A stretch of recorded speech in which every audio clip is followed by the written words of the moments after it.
Welcome to today's episode, brought to you by the Women in Medicine Summit, a transformational CME conference happening September 13th to 14th at the Drake Hotel in Chicago.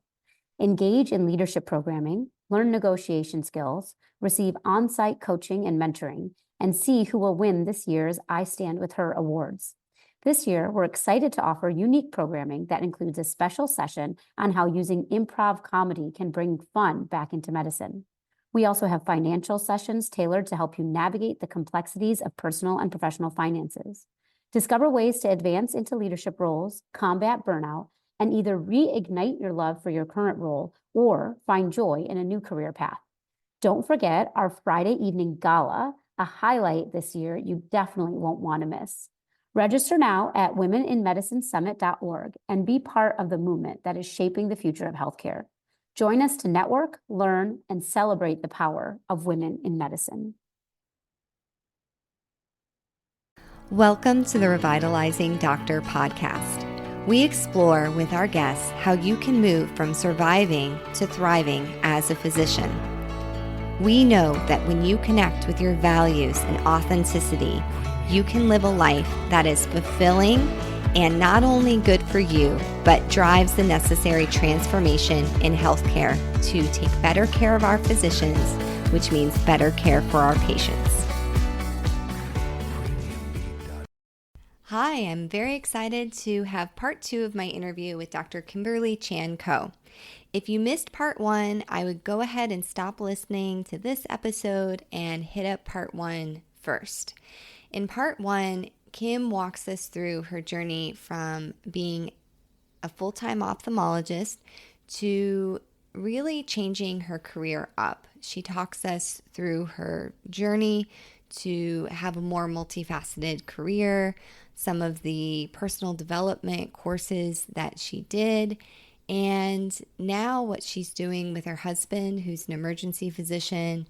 They have their own ketamine clinic, Reset Ketamine in Palm Springs, and they teach a course called Ketamine Startup, teaching other doctors how to start their own ketamine clinics. Quick note about the episode. At the Revitalizing Doctor podcast, this is never an attempt to provide medical advice. You should certainly consult your own medical professional. And we're going to be talking about ketamine today for the treatment of chronic pain and depression.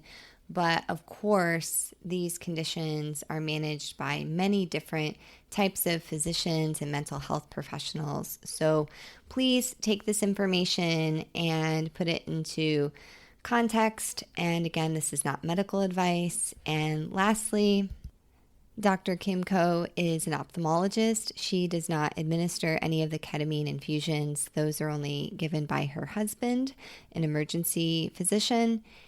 So let's jump into the episode and find out more about how Dr. Kim Ko has helped her husband start the ketamine clinic and really what lessons we can learn and how we can apply what she's doing to potential other areas that physicians can start their own medical practices.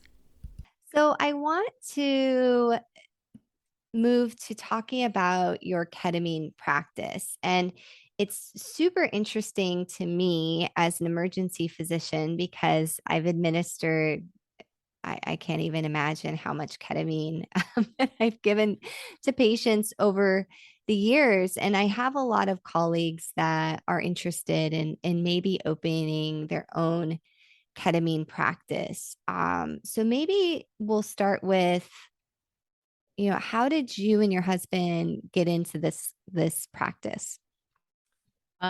So it started off with my husband, as we mentioned earlier, emergency physician, loves his ketamine.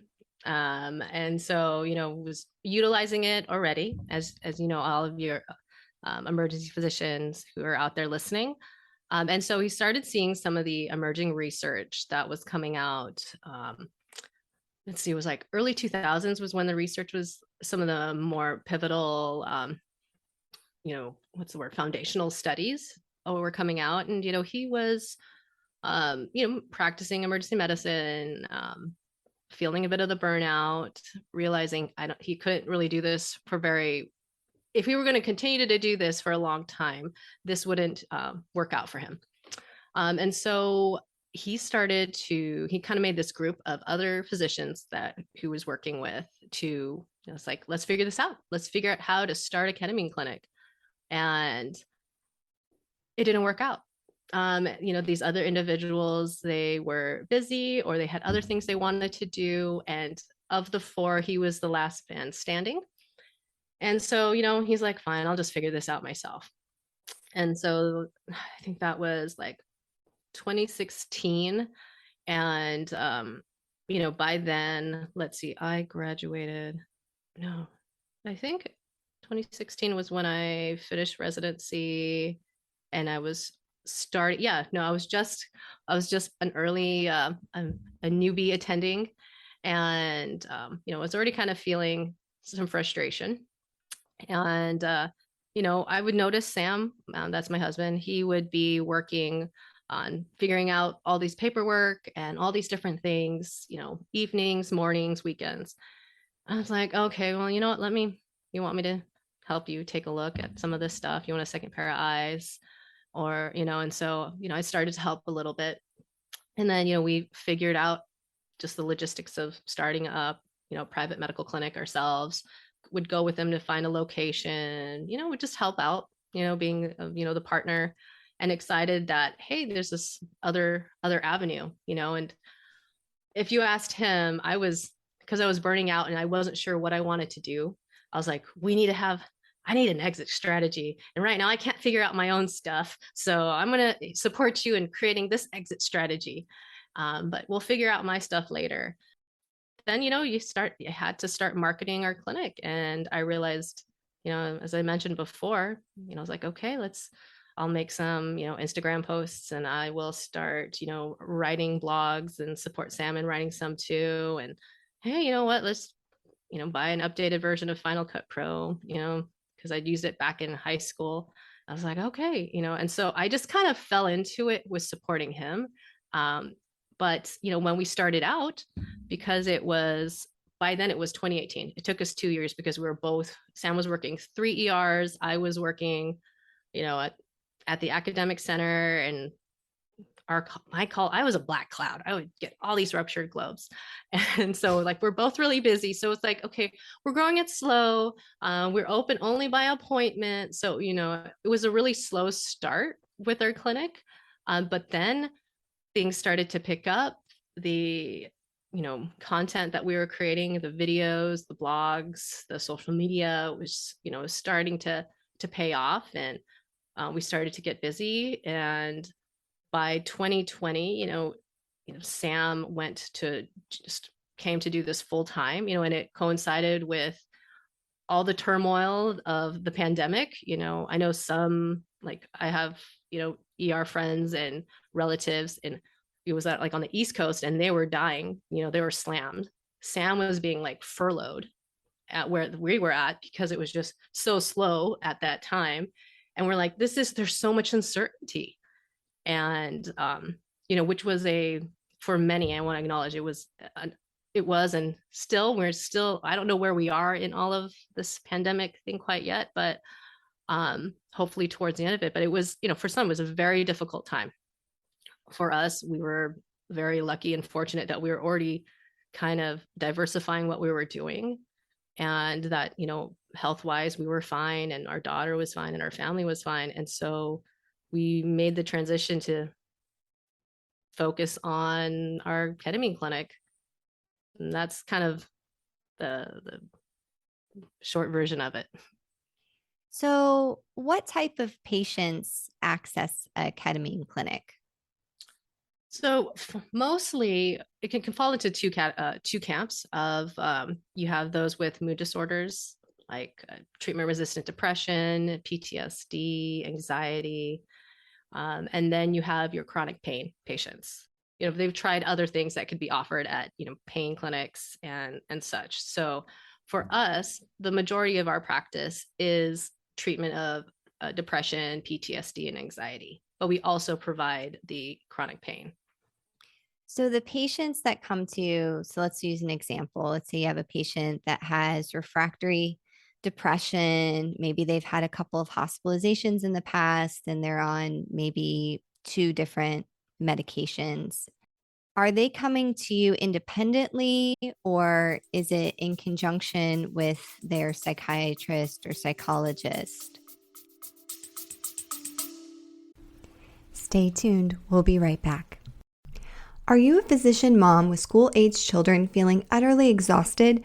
My friend Dr. Sheeta Shaffi invites you to take a little time this summer to join her in a small, intimate group for meaningful conversations. Dr. Shaffi is an emergency physician, coach, and mom to 8-year-old twins. She understands firsthand what you're going through. This isn't a pizza party or a yoga class. You'll meet for 2 one-hour sessions twice a month starting in July to help you move out of exhaustion, let go of mom guilt, and live a life you're not only proud of, but can truly enjoy. Connect with her on LinkedIn or Instagram at Sheeta Shaffi to learn more. Sheeta is spelled Shideh, and Shaffi is spelled Shafie. You can also check the show notes for a link so you can connect with her there as well. It really depends. We've had both. And we make a point of how we practice is that we're like a team with if they do come with a psychiatrist or a mental health care professional, whether they're referred by them or they have one, but they came to us because they feel like they're not getting better, even though they're being treated by somebody else. So we work collaboratively, so we by no means, and we recommend that we never try to pretend that we're a psychiatrist or we're a mental health provider. We are providing, Sam knows ketamine. ER physicians know ketamine and know how to provide it safely and know what to do when something goes haywire, which is very rare, by the way. But we know how to take care of the patient with ketamine. We like to work collaboratively with their mental health care provider because, I know some clinics, they do have like an in-house psychiatrist or psychologist, somebody there. But as of right now, we found that it's effective working with the psychiatrist that may not feel comfortable providing, IV ketamine infusions.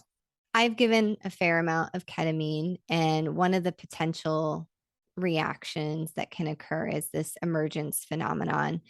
And a couple of the emergence reactions that I've seen, the patient has become quite agitated, and we have medications to assist with that. And I've been in an emergency department with enough staff that, if they're trying to get out of the bed or becoming violent, there's somebody there to, help with that. How would your clinic, or how do you manage an emergency reaction? Because it's not like you have a security team that's going to come in. It all depends on how you utilize ketamine, right? And for what is the intention and the purpose, right? So for our patients, and most clinics, this is like most practices or most clinics will do a thorough consultation, review of medical records, making sure that this is a fit, right? Because we're not doing the sedation or doing it as sedation to do something else. We're doing it with the sole purpose of you're here to receive ketamine to address, your refractory depression, to address your, treatment refractory chronic pain. So you're already coming in with that intention of this. And with ketamine and, this rise of interest and in research into, psychedelics, there's this concept of set and setting. So by having the mindset, and that deals with the patient's mindset, like, okay, why are they coming in? What are they hoping to achieve by getting their treatment? So they're very conscious and very aware of, I'm here today to receive a treatment to help me with, they can fill in the blanks, and this is where that coaching actually comes in. It's like, what do you hope to gain from this? How will you will feel better? So they're already kind of thinking in that space. And we're also preparing them, right? We're letting them know, like, hey, these are things that can happen. There's always going to be somebody with you. If, somebody watching your vital signs, your actual physical, indicators of how you're doing, but also you may see something, you may experience things during then. We're here And the beauty of having it be IV as opposed to IM or, oral is we can turn it off. We just stop the infusion. So we're priming them. We're letting them know what to expect and also helping them get into a better mind space going into it. We don't want somebody that's going to be listening to, heavy metal during or even before their treatment. We have a playlist of very soothing music. So, they're prepared. And then during the experience, we're very conscious of monitoring how are they responding both physically, but are they saying things? Are they very, emotional? Are they getting anxious? And so addressing it there, and then also helping them be, being there for them when they come out of it too.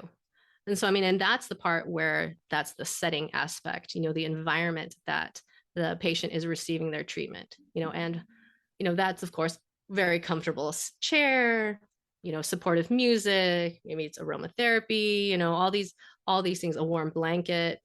For us, a huge part is being very mentally present. When you're busy in clinic, when I've been busy in clinic, I can dissociate a little bit and kind of think of I'm moving the meat. I'm just trying to get through and not really being there, but enough to make sure people are safe. For us, that doesn't cut it when we're treating somebody who has emotional pain, and chronic pain that's related to emotional pain or vice versa, right?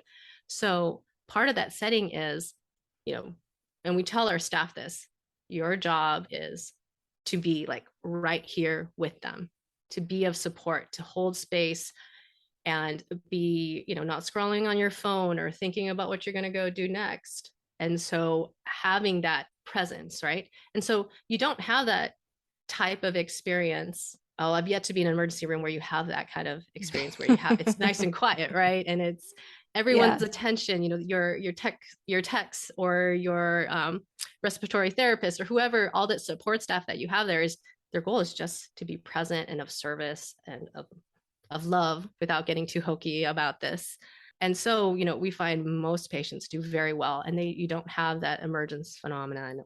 And of course, if somebody's very much struggling, which of course it can happen, stuff can come up, memories, nightmarish like challenges can come up, of course. And of course you have, medication to address that too, if need be. Yeah, I think that's a really good point, that it's not lost on me that probably a lot of the emergence reactions that I saw, if I'm using ketamine on somebody, by definition, they had a bad day. It's to facilitate a procedure because they have a broken bone or, really horrific laceration or some other injury. So something traumatic by definition has already happened to them, and they're already in oftentimes a lot of pain before the ketamine. And then there's usually a lot of people around them, just because the nature of most procedures that we do involve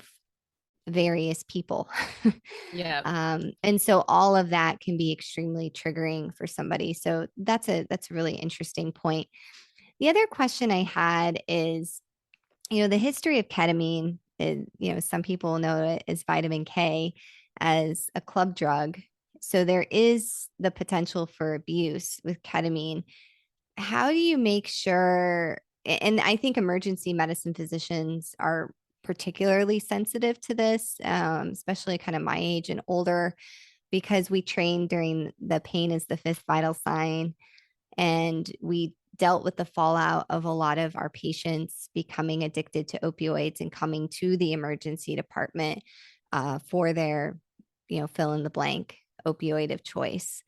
How do you avoid becoming a one-stop shop for, essentially for this to become a drug of abuse? Wonderful question. And it's a question that ketamine providers and clinics we talk about at these conferences, right? How do we treat people with a medication that is very powerful and has a lot of use, right? And without it falling into, you're just a clinic that gets people high. I hear that all the time, which is, while in truth there is some truth to that, but I think it's that underlying, like, you're just getting people high and you're just having them escape. And I think that goes back to intention, right? Of, why are we doing this? Within a clinical setting, it is the only time the patient's getting the ketamine is when there is at least at our clinic, which I can only speak to fully, is that it's only when our, Sam physician is there giving them ketamine is when they get ketamine. Or it is, specific patients where we would feel they are best served with having, lozenges or troches that they could use so they don't have to be coming all the time. That's where it could get tricky though, because you're not going to have somebody there with them to watch and monitor how much they're taking by themselves. It's that self-administering. And I think that goes to recognizing, why are we needing to utilize those, non-IV forms at home? Because, if you may or may not be aware that there's, during the pandemic with, fortunately, the law does not come to mind, but, there's a change where, people could be prescribed medications without having to be physically seen in a clinic. We had the rise of all these virtual appointments and all that good stuff. Well, as a result of that, people are getting access to medications that, they weren't necessarily having a lot of support or being monitored as closely as ideally we'd like as, clinicians, to make sure our patients are being served by the medication as opposed to using it as a crutch or using it inappropriately. And so that's when ketamine is utilized in that way, you can have patients that are addicted. It is a possibility. When it is utilized, and by it I mean the ketamine fusions with just in the office, just in the clinic, receiving the infusions under the supervision of a physician, you see very low rates of addiction, because it's like you're coming in for the infusion. We, check, how are you doing depression wise? We have all these PHQ-9s or the Beck depression scores. We ask them, how are you doing? And we adjust the dose and how often we treat based off of how the patient is responding.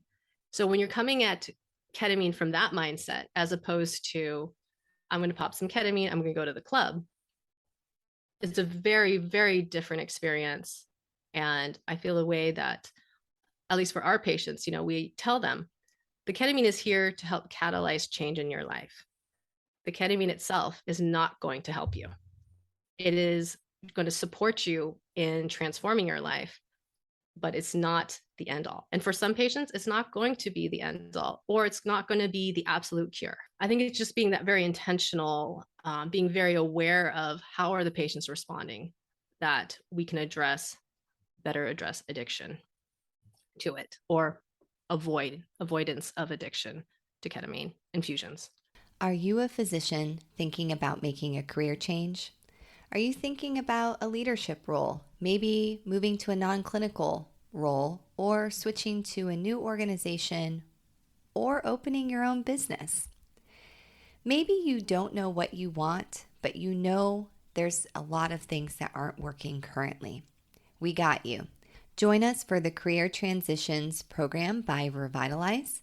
These sessions meet for 90 minutes. They're all virtual, and they will meet on September 7th, 21st, October 5th, 26th, and November 2nd.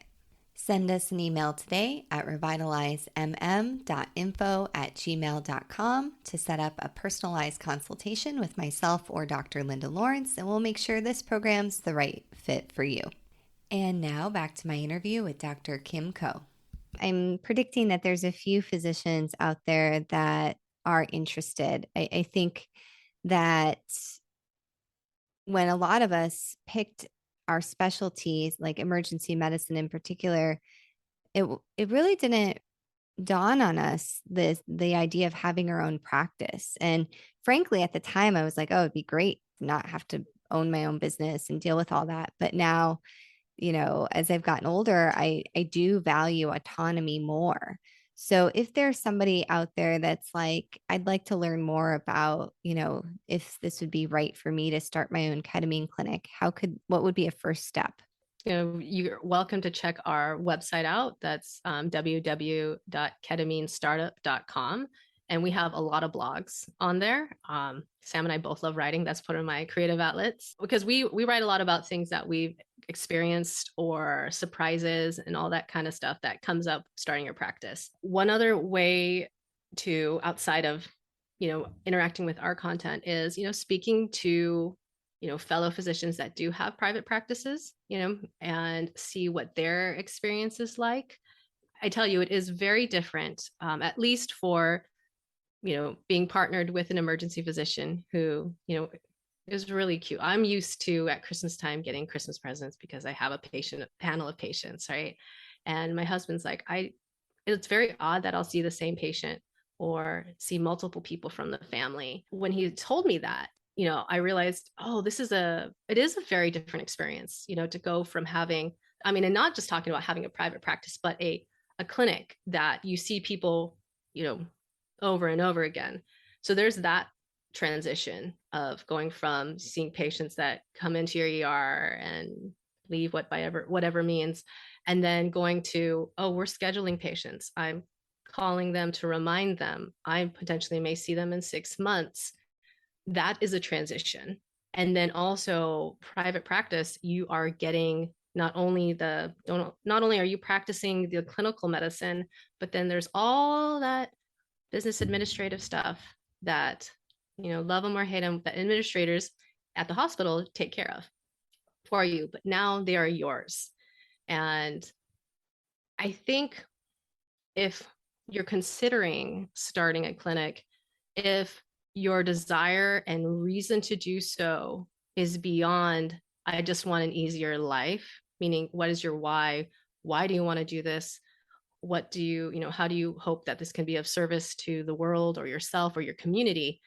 That can help you go through all this paperwork that we were never aware of because all these administrators took care of it for us and told us, just take these modules by the state. And you're like, okay, whatever, I hate these, but I got to do it. Oh, now that we have our own private practice, we understand why all those modules were there, and because there are these laws and requirements. So I think being really aware of why you want to do this. And sometimes it's not very clear. I'll be honest, it can start off with, I just want more autonomy, right? But I feel there's something beyond that. I want more autonomy to practice a certain way, be of service to others, to be able to spend time with my children and also continue to utilize all those years of experience with ketamine. There's something beyond that. And that's what I find helpful for those that helped us get through all the paperwork and frustrations of the administrative part of being in a private practice. Correct me if I'm wrong, but you do have a resource. I think it's free that people can actually see if their community's already saturated. Yes. So you can go to, there's a couple things. First, the resource that you're talking about, if you go to www.askp.org, that is the American Ketamine Society of Practitioners, Psychologists, and Physicians. They just had a rebranding of their name. There is a directory in there that you can put your zip code. And we utilize this for both our students or, physicians that want to start a clinic, as well as patients. They, will have somebody call us from like Milwaukee, and because they're like, oh, we really like your videos and, you seem to explain it well. We're like, well, why don't we see if there's somebody closer to you so you don't have to be committed to coming all the way out to see us. So that's great. That's both great for finding for patients and also if you're concerned about, am I too close to somebody else already practicing this? For your listeners in particular, we have a free resource. It's going to be at www.ketaminestartup.com/revitalizing doctor. That you will put your email in, and then you'll get access to a free checklist that goes over all the main steps to starting a clinic, but also a business plan template that I created that is more geared towards starting a ketamine clinic. So check it out. For some people, just taking that step of checking it out and you go, oh my, that's too much. Or, oh, hey, that's not as much as many things as I thought, is very clarifying. That's awesome.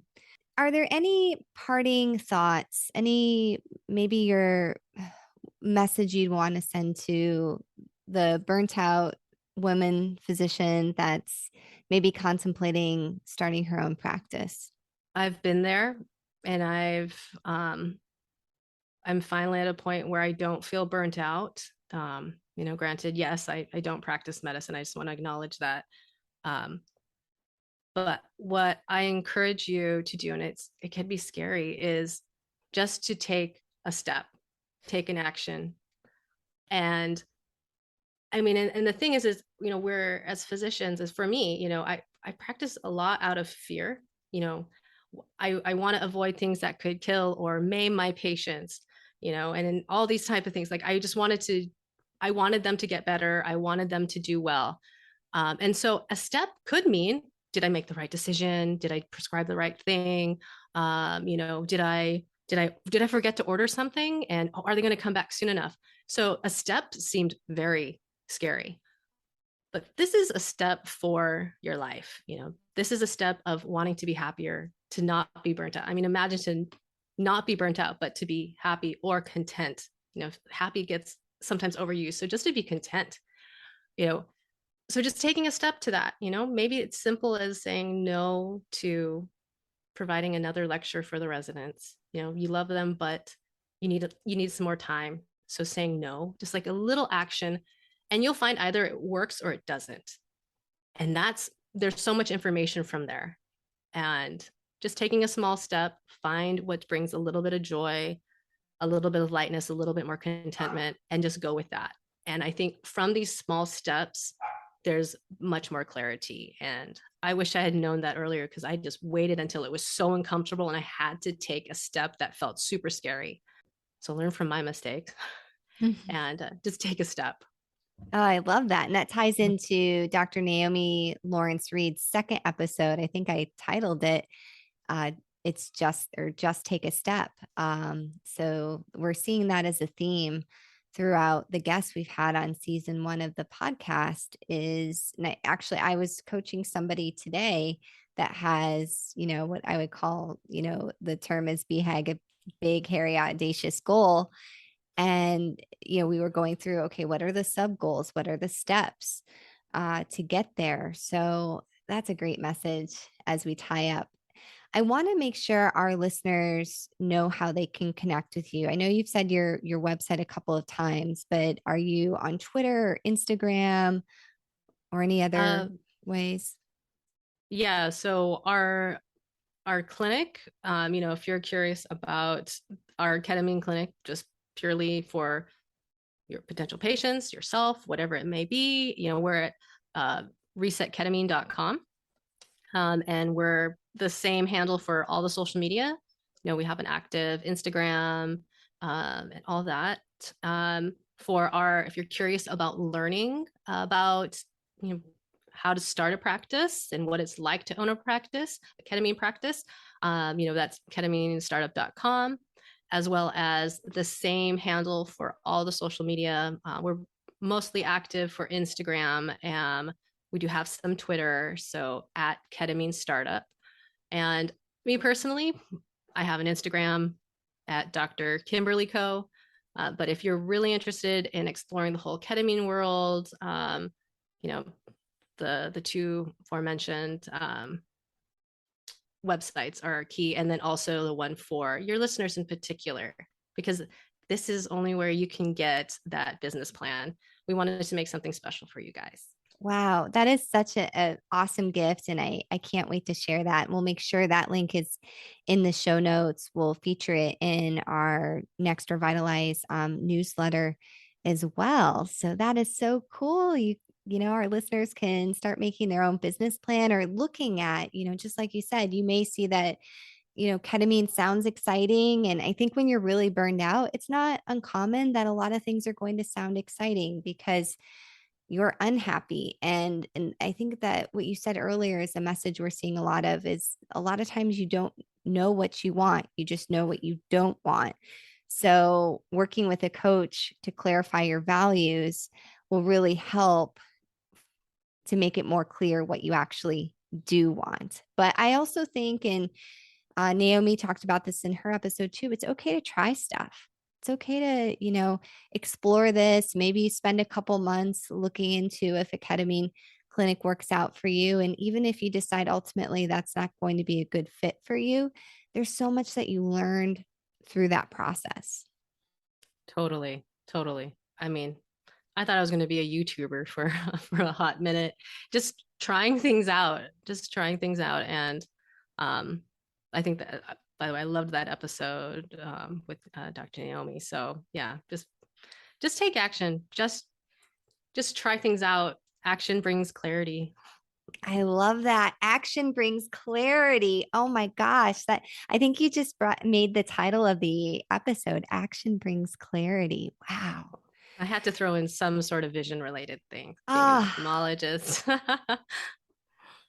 well, awesome. Thank you so much, Dr. Kim, for being on the podcast. And I'm going to have you back. I actually think my call to action for our listeners is go ahead and come up with some questions that you have for Kim. You can tweet at both of us, actually. That's fine. And or email me or reach out to her directly, and we can do a follow-up episode of listener questions related to starting your own ketamine practice. How does that sound? That sounds great. I would love to. This was a blast. I had so much fun. I not usually this chatty, so it means I had a good time. Awesome. All right. Well, thanks. And we'll see you back next time. Thank you. Thanks for listening to the Revitalizing Doctor podcast. This podcast is brought to you by Revitalize Women Physician Circle, founded by Dr. Linda Lawrence and Dr. Andrea Austin, your host. You can connect with us on our website at www.peoplealwayshcc.com/revitalize.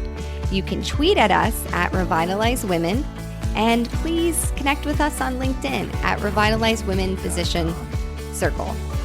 We look forward to helping you go from surviving to thriving. This podcast represents our opinions and the opinions of our guests. It does not represent any entity that we work for or with, including the military, the government, or any other institution. Thanks for listening, and we'll see you again soon.